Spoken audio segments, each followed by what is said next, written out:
Good afternoon, everybody. Colin here with Techout. Today I just wanted to do a short comparison between the S10 and my iPhone XS Max and which one I've been using and going back to the most.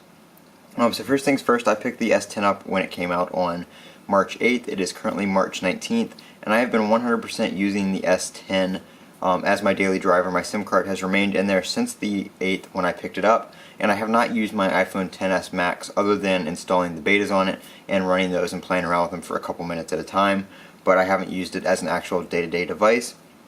So first thing being first is these two are in a direct comparison because this isn't an S10 Plus and this isn't an iPhone XS, but you get the idea. OLED screens, battery life, processor speed, all that kind of stuff is in line with each other.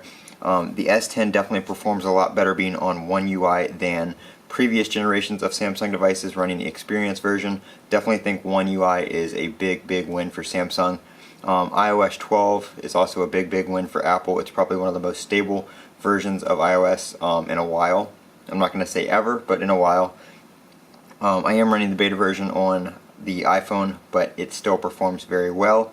Latest update on the iPhone, or on the Samsung Galaxy S10 here. One thing I do wish that the iPhone would bring in is dark mode and the always on display. That is the main thing that I want the iPhone to have in iOS 13.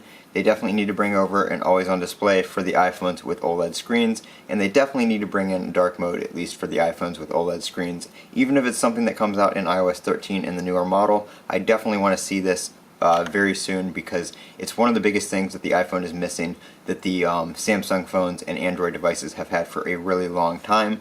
Performance on the S10 has been great. Like I said, One UI, very smooth, very fluent, and the way everything is designed and laid out is just a lot better than previous versions of Samsung software.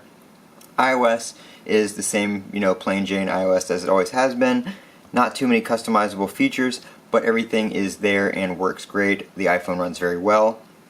Right now, like I said, the iPhone XS has always been my fallback device. When I tried the Razr phone, I went back to the iPhone. When I tried the Pixel, I went back to the iPhone.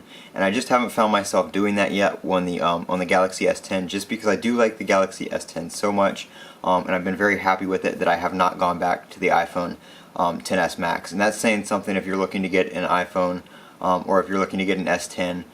If you're on iOS and you're looking to get an S10 and you're not sure, like I said, I have not gone back to my iPhone yet, and I don't have that feeling that I missed something in iOS, I miss a feature of iOS. I have stuck to the S10, and it's been everything that I've wanted it to be.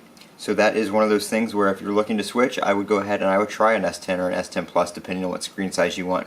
Or if you're looking to save a little bit of money and go with a smaller screen and not have as many features, the S10e is definitely a great one. You're really only losing out on the Edge display.